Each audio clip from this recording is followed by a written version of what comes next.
Good morning, everyone. Welcome to episode 64 of the 476ers podcast. We're going to talk about the Sixers Magic game from New Year's Eve, so stay tuned. Yeah. Justice for the blind, just something that'll find in the rhyme that are coming from my mind. Good morning, everyone. First and foremost, welcome to the year 2021. Hey, the world did not end, and that is so exciting for me. I had so many great plans for 2021. I'm happy to wake up today and see that the world is actually still intact somewhat by no help from Donald Trump and the president. Listen, if you're listening to this, I don't give a fuck if you know that Donald Trump can suck a dick. Anyway, so funny story, last night after the Sixers game, I had actually tried to record this podcast. I sat here and put the camera on and shared my screen on this other laptop and did all the things necessary to record a podcast. I even spoke for 45 minutes. However, the thing I did not do was hit the record button. And that is embarrassing. There's nothing more depressing. I'm sitting here waiting for my video to render before I realize, whoop, I didn't hit record on this bitch.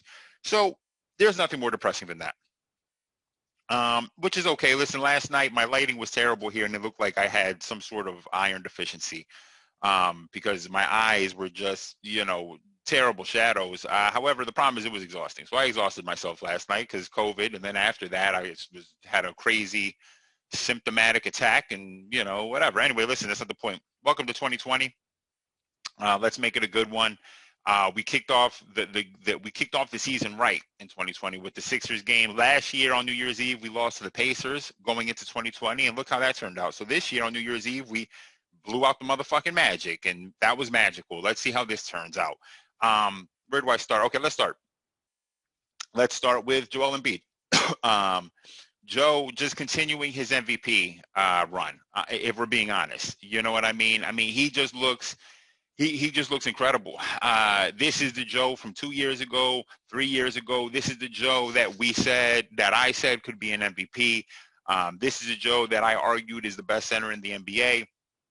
This man is dominant right now. I mean, he is just dominant.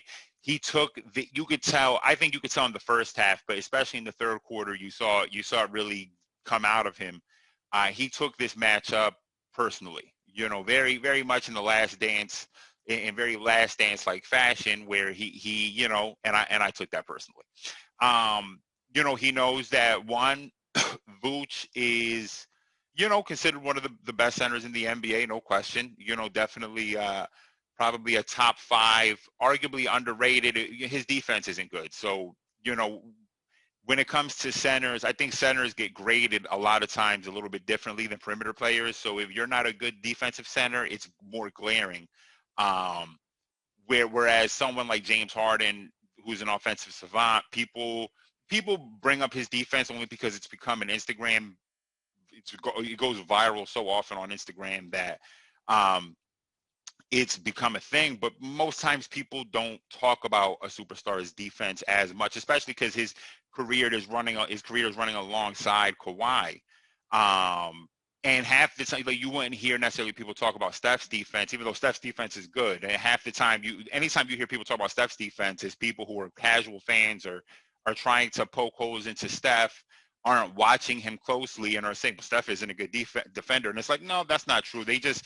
Teams are going after Steph all the time because everyone else was such a good defender on their team.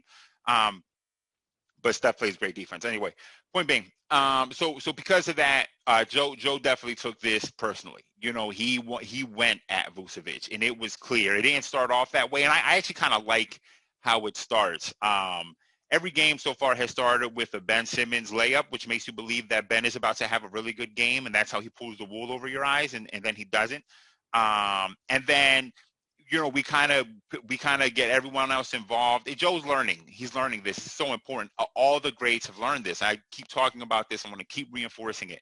All the greats learned this at some point in their career, that in order to be good, you have to in order to be good, you have to involve your teammates and then assert yourself. And Joe is doing exactly that. So he's letting guys get involved before he's asserting himself. And last night when he did assert himself, I mean, he went at Vooch. He should have had 2 threes, but 1 3 he tiptoed the line, which is a shame because his 3-point percentage is up around 36% this year right now, which is fantastic. and it would have gone a little bit higher had he made that second three. His three-point shot just looks better right now. I mean, the previous game against the Raptors, I kind of wish he would not have shot them as often. But as I talked about then, I mean, the Raptors defense is swarming. You know what I mean? They're like a motherfucking they're like a beehive. Anytime you catch a ball in the post, it's just a beehive. You know what I mean? So it makes sense that he would shoot a little bit some more threes, but he mitigated that by getting to the line so often. So and making good passes out of the post. But regardless, I mean, against the Magic. Now, before I go further, let me give this disclaimer real quick, because one thing I noticed yesterday about the Magic, I mean, the Magic looked like they didn't show up to play. I'll be honest with you. They look like they found out at the last minute there was a game on New Year's Eve, and we're like, oh, fuck, we got to play today. They did not want to play. They did not want to play, and it's pretty much evidence, and not only it's just evidence throughout the game. And I'll talk about it a bit when I get to. I don't want to talk about it too much. I want to give a lot of guys credit here. But it just seemed like their defense was bad. Their offense was, listen, they were missing Terrence Ross, and Terrence Ross is a big part of their offense. I mean, Terrence Ross lights us up. He lights us up like a fucking Christmas tree every year. So no Terrence Ross, that's a big loss for them. That's a big L. Big L. Rest in peace. So I want to give that disclaimer. It's hard to say that we look great. Let me be clear. We look great, but I just want to, make sure that we put in there, like, we looked great against a team that looked like they didn't want to play basketball. And these are NBA players. We're going to execute in a way that, like, this is why anytime people are like, oh, talk, like, they'll joke about the process Sixers and say, oh, Duke could have beat them. And it's like, no, they could not have beat the process Sixers. Let me explain. Let's be clear. The process Sixers have guys who are still in the NBA doing things. Jakar Sampson still does things for the Pacers. Jeremy Grant just got paid a lot of money. I mean, he's playing well. He's not as good as he thinks he is, but he could be the fifth guy on the championship team without a question. You know what I mean? If you went to the Bucks, let's say, and if the Bucks let's say the Bucks put Giannis at the 4, had Giannis at the 5, put Jeremy Grant at the 4, Chris Middleton at the 3, and then you have like DiVincenzo and Drew Holiday, that would be problematic for the rest of the NBA. I mean, that would be a ridiculous defensive team. Length everywhere. It would cause issues. Trust me, Jeremy could start in the NBA on the championship team. I promise you that.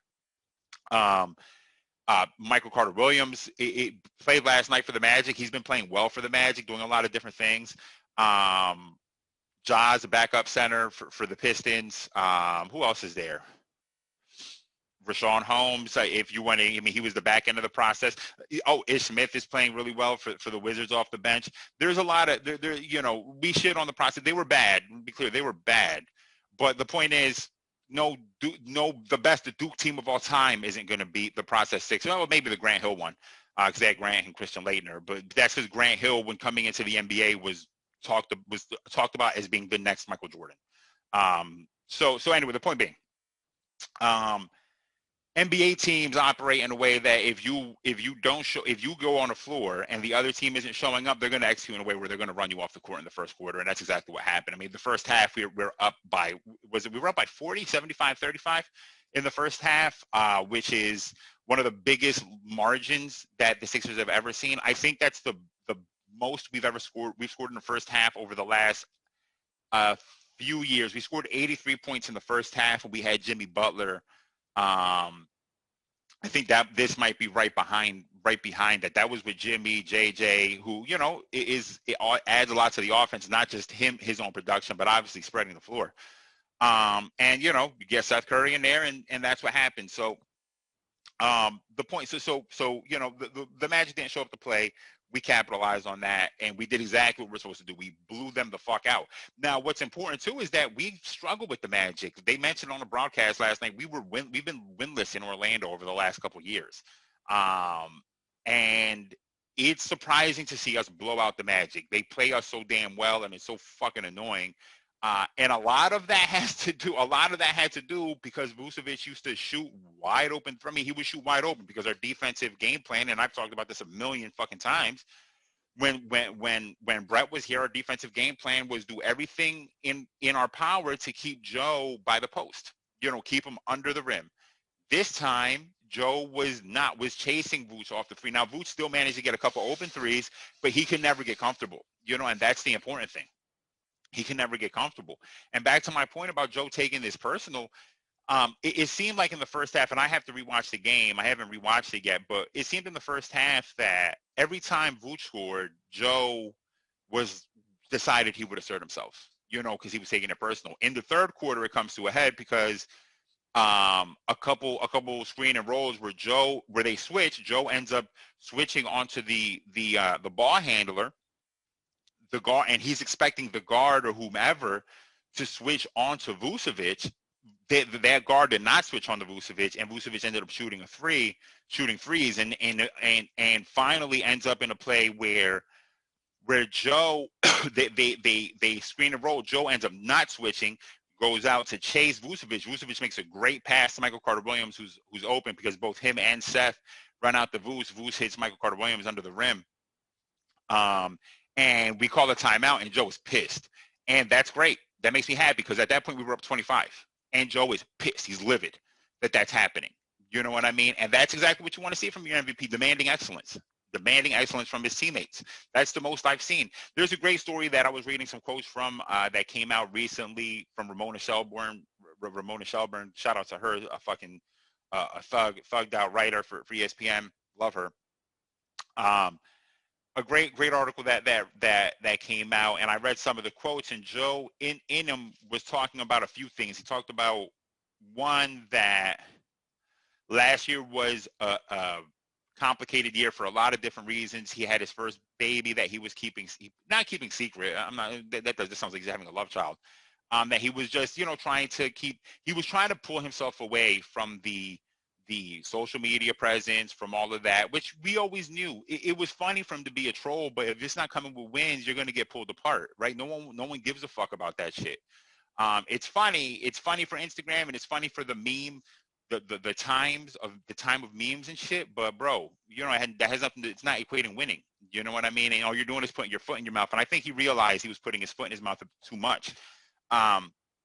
He had that baby, and he said, that he just realizing it's about winning. Being first team All NBA, doing all that, that's about winning. MVP awards, he wants an MVP.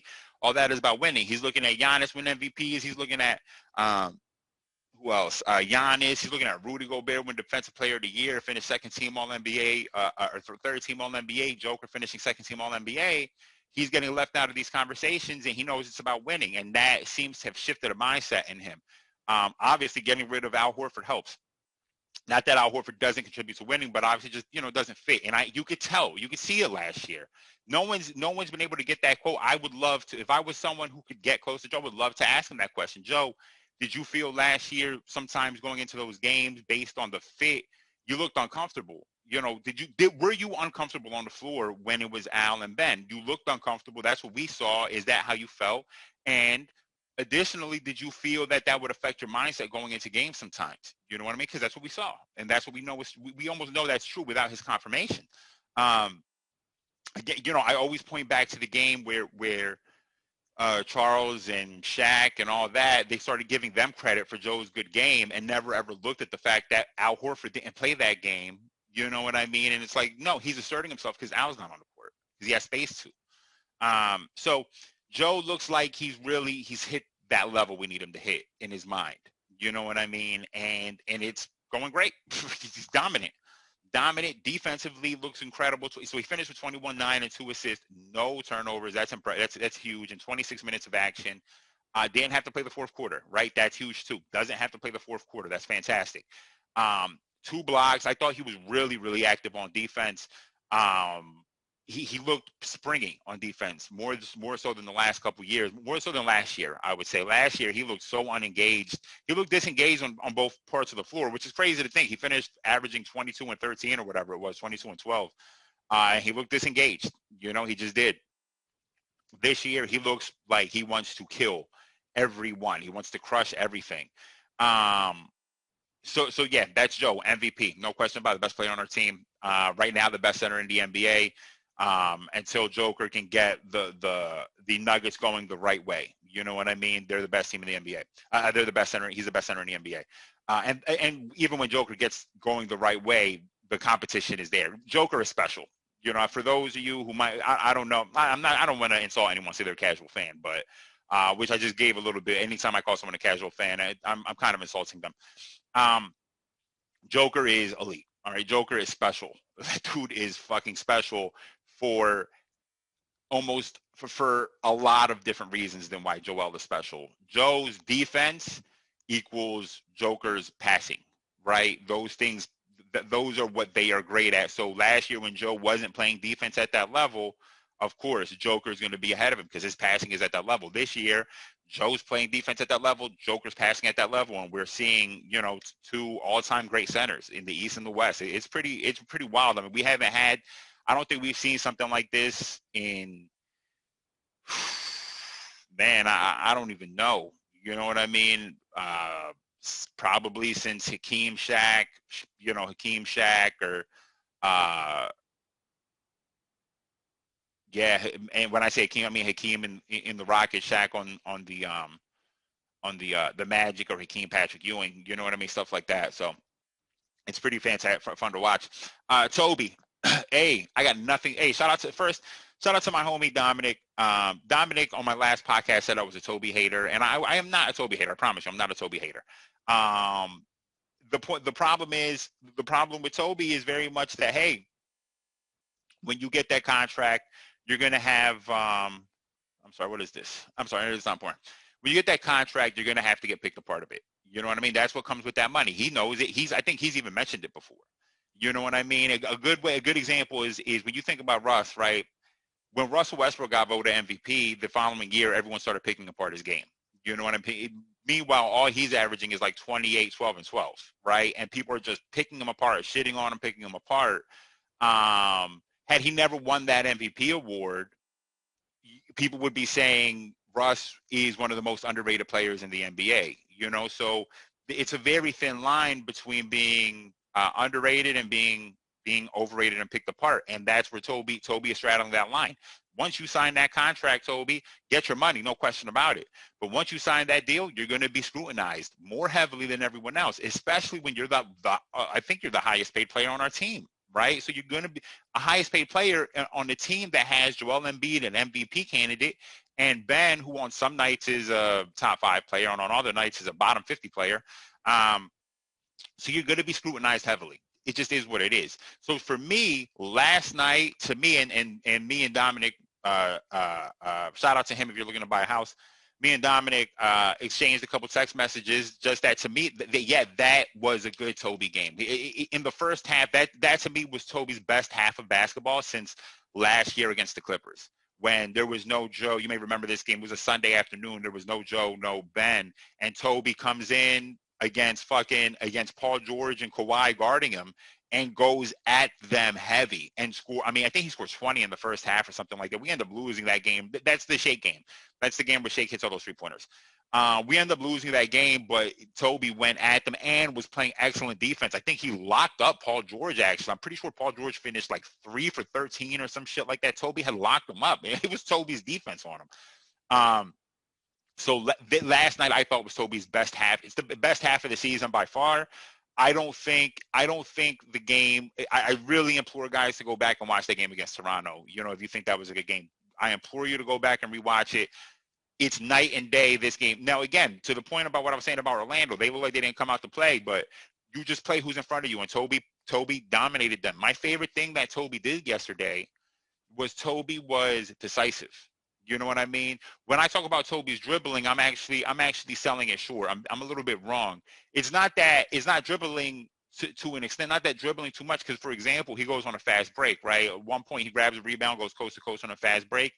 That's like 6 dribbles down the court before he finishes the layup. Now, I think he maybe should have dumped that off to Seth, who was running alongside of him, but he finished. The only reason I feel that way is because he's not super explosive. As I've talked about on his spine, he gets blocked constantly. My man gets blocked more than a pervert on Twitter.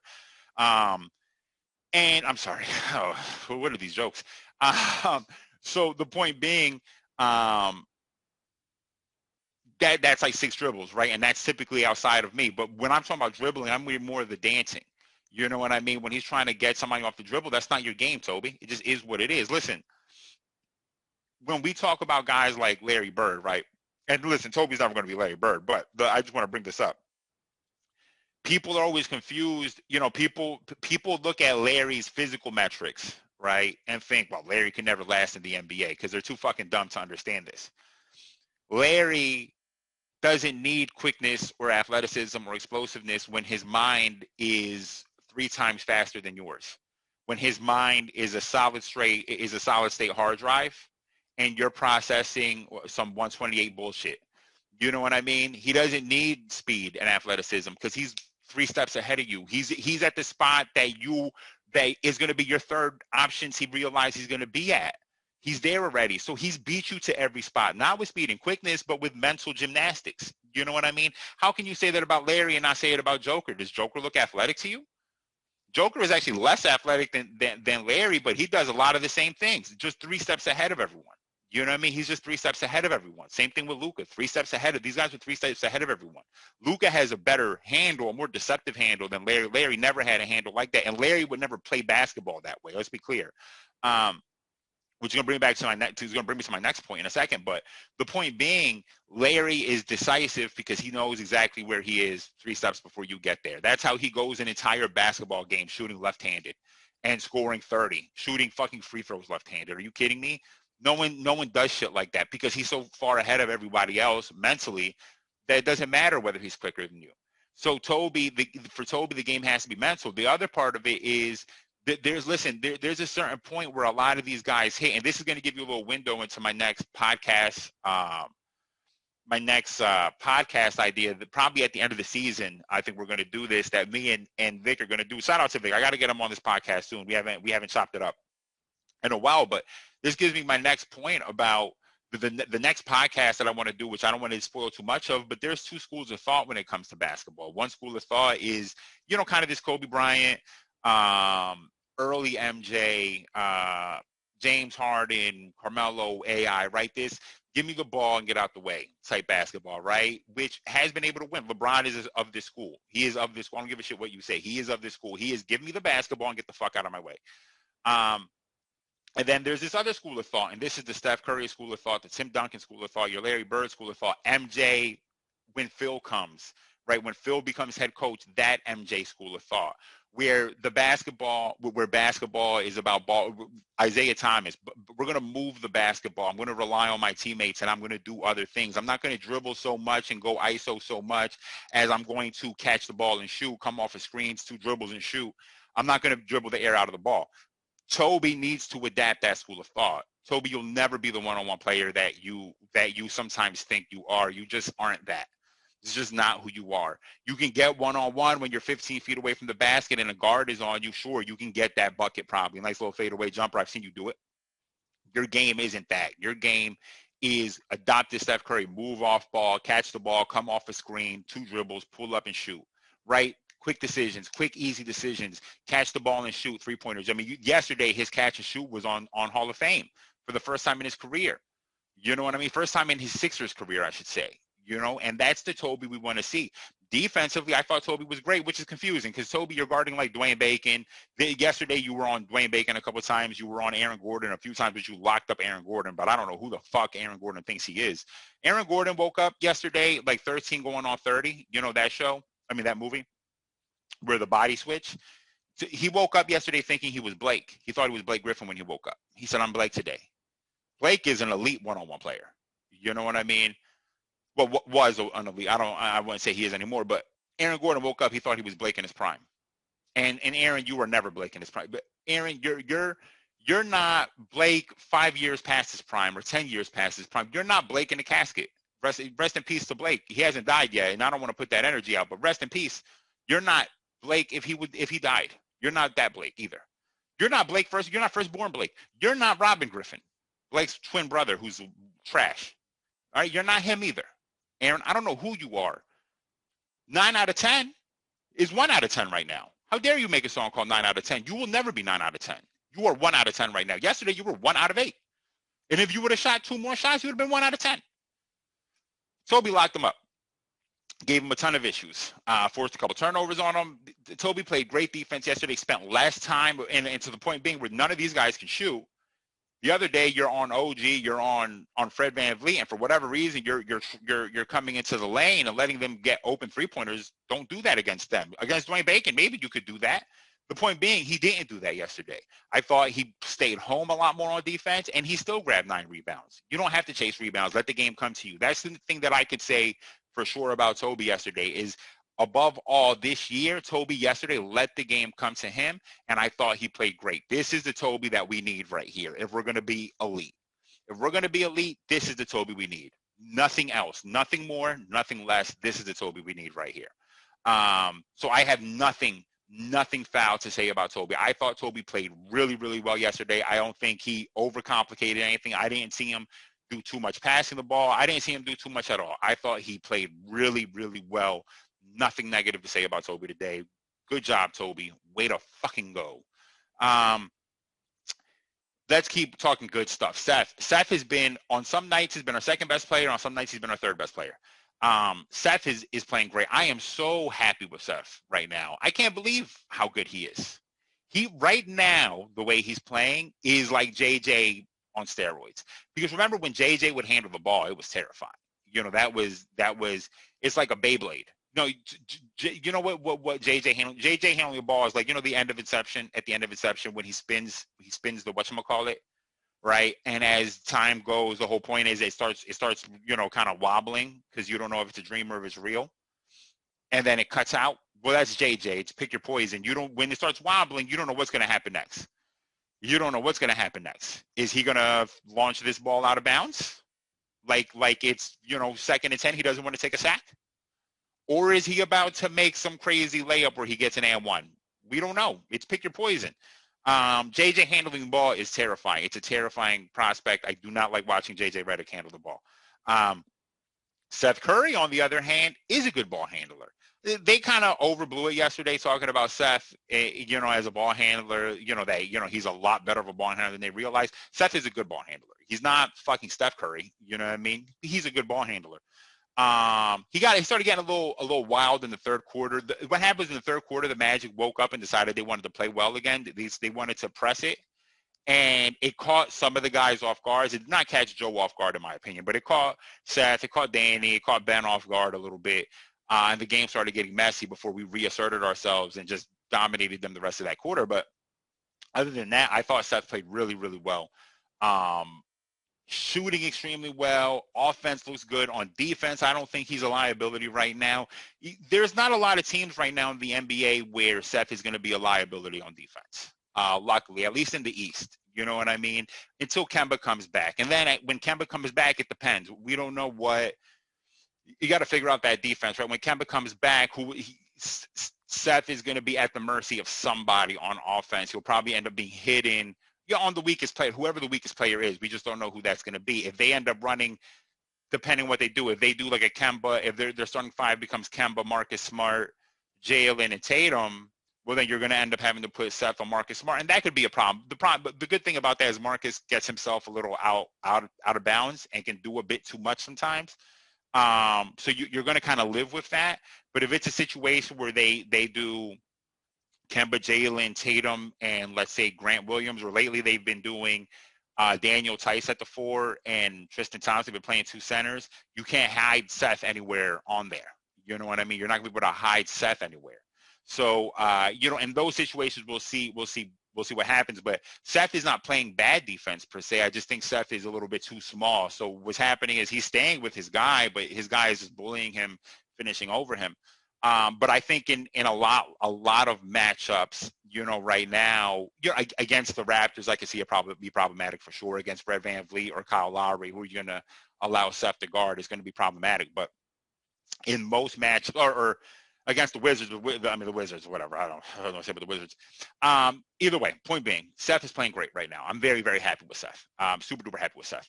Danny, before we get to Danny, I'm sorry. Ben hit a 3-pointer. Ooh.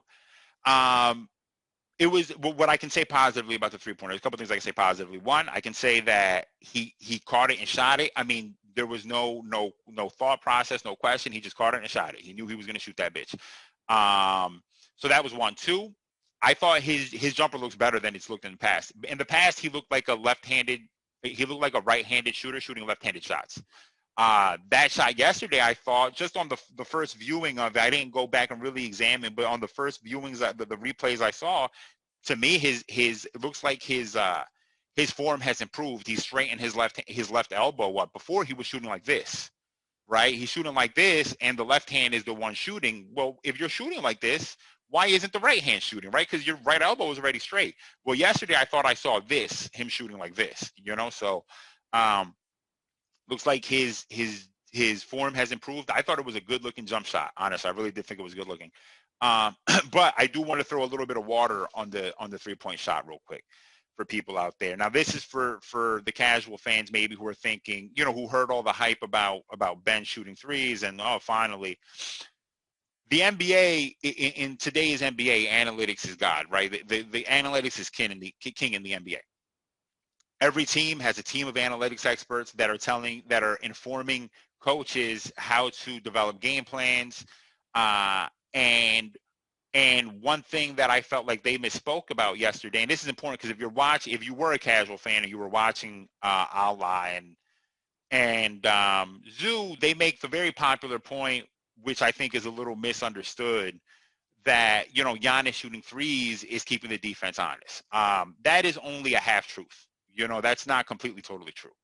The NBA is about the points per possession is a big thing in the NBA, right? Points per possession, points per possession, which is PPP, is a big thing in the NBA. What is points per possession? Well, let's take a look at the Hawks this year. The Hawks right now are their offensive rating is 126 points per 100 possessions. That means that their point per possession is 1.26. That's elite. That is elite. That's one of the highest point per possessions in the NBA, in the NBA, might be even NBA history, honestly. That's an incredibly high point per possession. I think the NBA average, you want to be at like 1.05 or 1.1, something like that, right? 110 points per possession. Now because defense is trash, right? The defenses are trash right now, so you want to be a little bit higher, probably 1.1 to 1.13, which is 112 points per 100 possessions. So the point is, Giannis right now this year is shooting 29% from three. What does that mean? Well, that means that his point per possession is sub 1 point, right? So that means that out of 10 possessions, he's going to make 2.9 3-pointers. So let's go out of 100 possessions, he's going to make 29 3-pointers. Okay, he'll make 29 3-pointers out of 100 possessions. Let's say he'll make 30 3-pointers out of 100 possessions. And if you multiply that by 3 points, that's 90 points. So 90 points per 100 possessions, that's 0.9 points per possession. That's not good. That's not good. So when you're talking about he's keeping defenses honest, in reality, defenses are more than happy to allow Giannis to shoot 3-pointers as long as he's shooting 29%. Because that means that you're shooting a sub-average offensive rating. We're winning those possessions that you're shooting that poorly, that you're only going to score 90 points per 100 possession on. We're winning that possession. So when you're talking about Ben shooting and considering that the alternative is Giannis going to the basket where his point per possession is like 1.3 or something crazy, right? From 10 feet in, his point per possession is through the roof, right? So you're winning those possessions anytime Giannis shoots a three. That means that you're not keeping defenses honest. In fact, defenses are allowing you to shoot your team out of the game by keeping them honest. So when you're talking about Ben shooting threes, it's more than just him shooting a three or being willing to shoot a three. That's not what it's about. In order for Ben to shoot threes to keep defenses honest, he's going to have to shoot probably 4 to 5 a game. And he's going to have to make 35 to 40% of those. You know what I mean? If he's making 35%, that's 35 threes per 100 possessions. That means that's 1.05 points per possession. That is something that you're willing, as an offense, you're willing to accept that point per possession. That is something that as a defense, you're going to have to take note of. You're going to have to pay attention to. If he's shooting 1 3 a game, they don't give a fuck. They're going to let that go. They don't give a shit.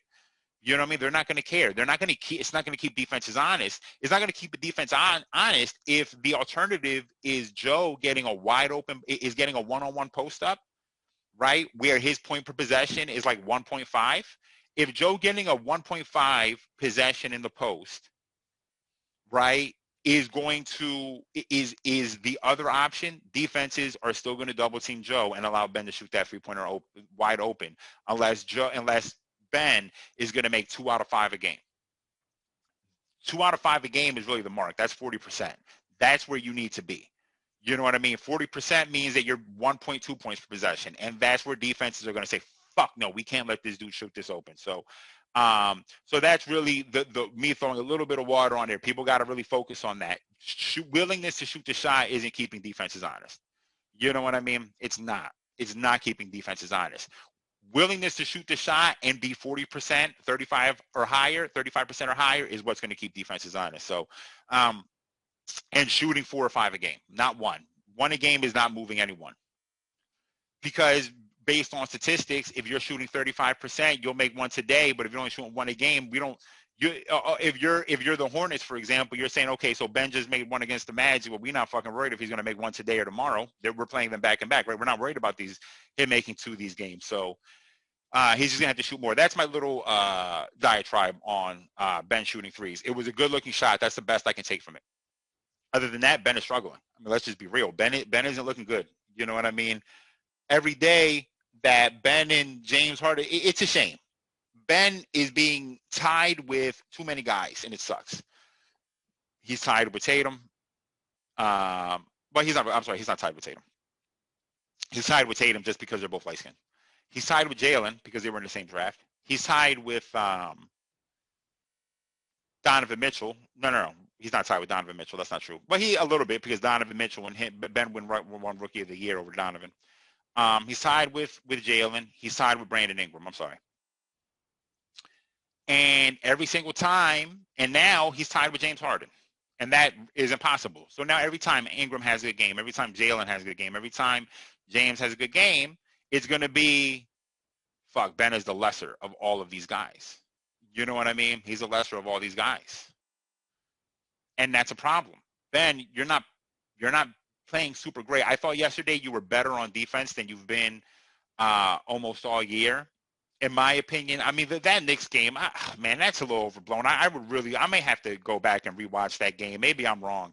I think that I felt like people are overblowing his defense that game. In my opinion, I might be wrong though, so I don't want to misspeak, but I thought yesterday was one of his better defensive efforts, but, you know, again, that Magic team didn't show up to play, so kind of hard to take a lot from it. He definitely pulled Markelle out of the game in the first half. Markelle played better in the second half. Really, he pulled him out of the game when Ben hit that first 3-pointer. For whatever reason, Markelle got shook and then took 2 terrible 3-pointers after that that he missed. So you know, I don't know. It's a little tough. Still the first month of the season, and like I spoke about, Ben historically has slow starts. You know, he just has slow starts. So we really can't make a lot of judgments until a couple weeks in, or a month in, and maybe Ben shows back up or something. I don't know. What's happening too is, and this is what I talk about staggering Ben and Joe a little bit more. It would behoove Doc Rivers to do that, because the point really is, if you can stagger Ben and Joe and get Ben out there more alone with, let's say, Danny, Tobi, Shake, and maybe even Maxey, right? Just say fuck it. Or Mike Scott. Let Mike Scott play the 5, like a small ball 5, and run out there with all these shooters. That would be Ben at his most efficient offense. You know what I mean? Get him 6 minutes a half doing that, and we'll see Ben's numbers go up, I think. It's not that Ben can't play with Joe. It's that you're going to want to optimize each of their skill sets when each of them are off the court. You know, when Ben and Joe are on the court, it's Joe's team. When Joe is off the court and Ben is on it alone, it's Ben's team. So let's do that, Doc. Let's do that. Otherwise, if you're not going to do that, Ben is going to have to get traded for James Harden. And even if you're still going to have to stagger that. You're going to have to stagger James and Joe. You know what I mean? They're both ball dominant guys. So who are you going to acquiesce to? So I don't know. Right now, there's no argument to keep Ben over, to say we can't trade. Just like I said last game, there's a clear ceiling. There's just a clear ceiling right now. There's no argument to keep Ben. if you have James Harden dangled in front of you. And if you're the Rockets watching Ben Simmons right now, why would you trade for Ben? But why would you think trading James for Ben straight up is even an option? It's not. I think that there could be a 3-team trade. Now, there's some rumors. I saw someone say that there was a rumor that the Nuggets, Sixers, and Rockets were in a 3-team trade. I've seen no proof of that. The only report, I think somebody conflated two reports. The only report I've seen is that the Nuggets are willing to facilitate a 3-team trade where maybe they don't get Harden back, but they get another piece. Now, if that means it's the Sixers, that would mean that the Nuggets get Ben, the Rockets get Michael Porter Jr., we get James Harden. There's other assets that would move in that situation too. So Ben on the Nuggets would be interesting. It would be interesting. I don't know what that would look like, but it'd be fun to watch. I don't have a problem with it. Two pass first guys in Joker and Ben. That would be really interesting to watch. I don't know what would happen, honestly, but it would be interesting. So yeah, that's it. I don't know what else to say there about that. Danny is still not shooting well. Danny is hilarious. Danny is funny. Danny is one of the more funnier people. Why? Because Danny leads the NBA in standing in the corner with his hands up wide open, calling for a 3-point pass and being super demonstrative about it. He leads the NBA in doing that. The ratio of him doing that to missing that 3-pointer is the highest. There is no one higher in the NBA at doing that. Demonstrative to missed 3-pointer. He is the highest percentage by far. Playing good defense though, I will say that. At least he's not a hole on defense, but his 3-point shot, back to my points per possession right now.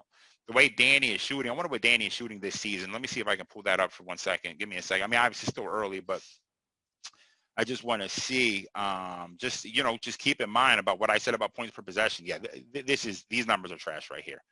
This isn't good. I could do this math really quick if you want to hang for 1 second. Let's see, it's 2 for 8, 2 for 9, 4 for 15. Oh, God, 4 for 19, almost 4 for 20. Well, that's, but, that's, oh, man, what is that, 4 for 20? That's 20%. You know what I mean? I'm sorry. That was mad easy. I just, for some reason, was blanking out. That's 20% right now. That's not good. That's not good. To my point, right? 20%. That's 60 points per 100 possessions. That's really, really poor. You know what I mean? Danny is not keeping defenses honest right now. Some of these are open, Shake is continuing his plummeting to the earth. Shake finished yesterday. What did he finish? 3 for 15 or 5 for 16? I'm sorry. 6 for 15. Jeez. Finished 6 for 15. At one point, he was 3 for 12. And then when all the bench guys got emptied, he scored 3 straight baskets, all on drives, all on layups. I think. I don't think he hit a 3-pointer in those last 3 baskets. He's struggling, man. Just plummeted down to earth. I mean, he's plumbed like Roto-Rooter. I don't think that makes any sense, honestly.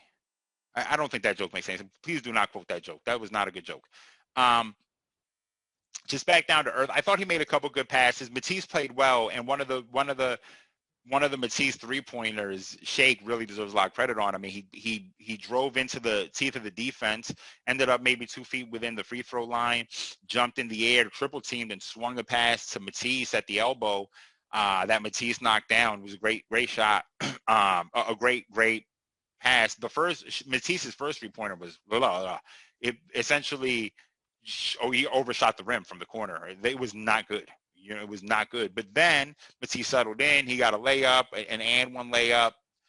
Once he hit that free throw, he made the next 2 3-pointers. So I thought Matisse played pretty well. I thought his defense looked really, really well yesterday. I mentioned this on the day before that. Right now, if Matisse isn't making any shots, and his defense, if he's playing his defense the way he had been playing the first few games, then he's just a massive liability. I mean, he just can't be on the court. Credit to Doc, who's really, really trying to stick it out with him. Perfect world, you want Matisse to replace Furkan.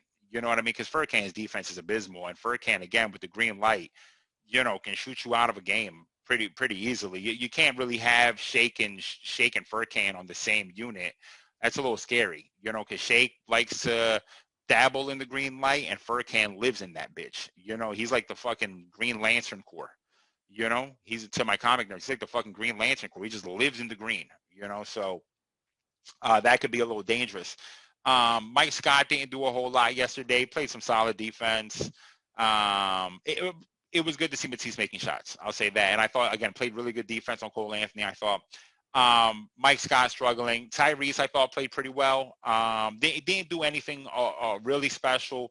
The best I could say about Maxey was at the end of the game, in the fourth, not at the end of the game, but in the fourth quarter, he had a couple really good shots coming off of screens that I really, really liked. Similar to the Tobi, nothing similar, but mid-range, hit, gets the defender picked and pull up and shoots confidently. It's a good-looking jumper. I like Maxey shooting that shot. Maxey's three-point shot right now is non-existent. I don't think he's made 1-3 this season other than I'm sorry, I just highlighted everything. That's not what I wanted to do. I don't think he made 1-3 other than in preseason. You know what I mean? Let's take a look at this real quick. Give me a second if I pull this up. 3-point attempts. Yeah, he's 0 for 5 on the season right now. He hasn't made 1 3-pointer. But, generally, I thought he played well. I thought he played well on defense, too.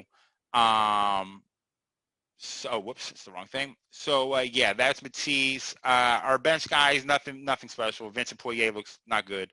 Isaiah Joe didn't make a shot. Poor Isaiah. I really hope he figures out his shot. Dakota Mathias came out, green light, missed everything. Terrence Ferguson, poor Terrence. He'll be thrown in the trade or waived or something. I don't know. So yeah, that's pretty much it.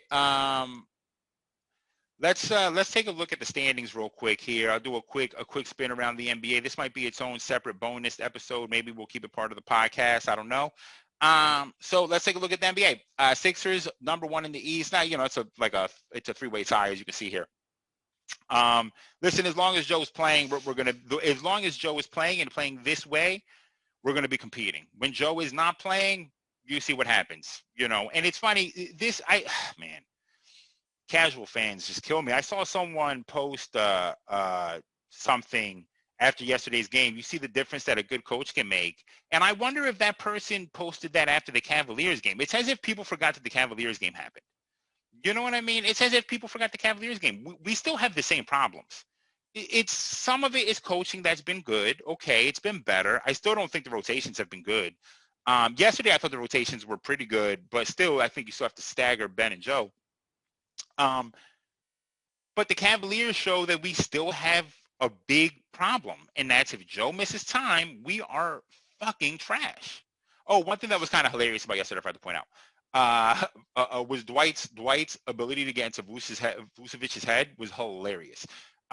Essentially, there was one play where Joe got a foul called on Vucevic, and Dwight started clapping on the bench, not really being extra, just clapping in the way he claps on the bench. And Vuce, for whatever reason, took exception to that, and Dwight then started clapping louder, and just really getting under Vucevic's skin. Vucevic did not enjoy that. So good job, Dwight. Way to get under people's skin, even when you're Yo. Yo. Justice for the blind, just something that'll find in the rhymes that are coming from my mind. Used to come